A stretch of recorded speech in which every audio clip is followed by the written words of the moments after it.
This question is from one of our students who enrolled in our credit risk analysis and rating course. Shubhankar De was curious. You want to know why? When short-term funds are diverted to invest in fixed assets, it leads to diversion of funds, isn't it? But the question is, at that point of time, if you take a look at the fund flow statement, there is a surplus of short-term funds and deficit of long-term funds. But how? When something is diverted elsewhere, it should be in deficit. I mean, that's a common sense, right? So how come in this case there is a surplus of short-term funds? That was bothering Shubhankar. Well, we replied to him in the best possible manner and certainly he was happy. So we thought a short video might be helpful to many who are left abandoned with an unanswered question circling in their mind. So, here we go. Let me start the explanation in reverse order. A brand new company had to purchase some fixed asset at rupees 100.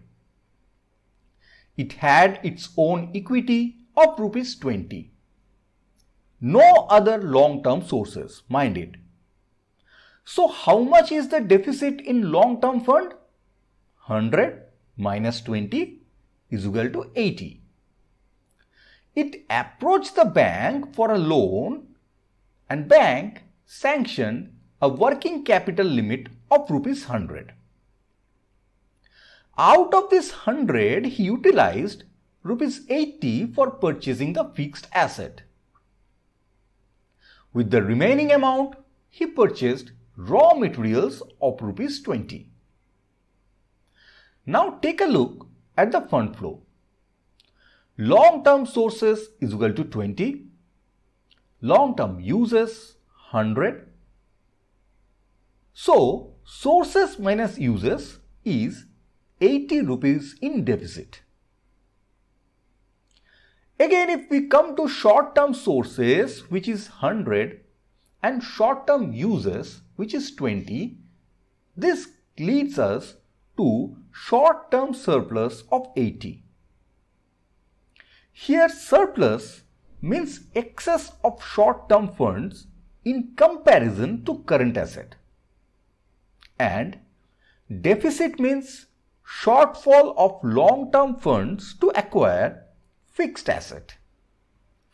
Now the fact remains that in spite of a deficit in long-term funds, he actually purchased the fixed asset. How? Since there was an excess of short-term funds after acquiring current asset, so what did he do with the excess short-term fund? He purchased fixed asset.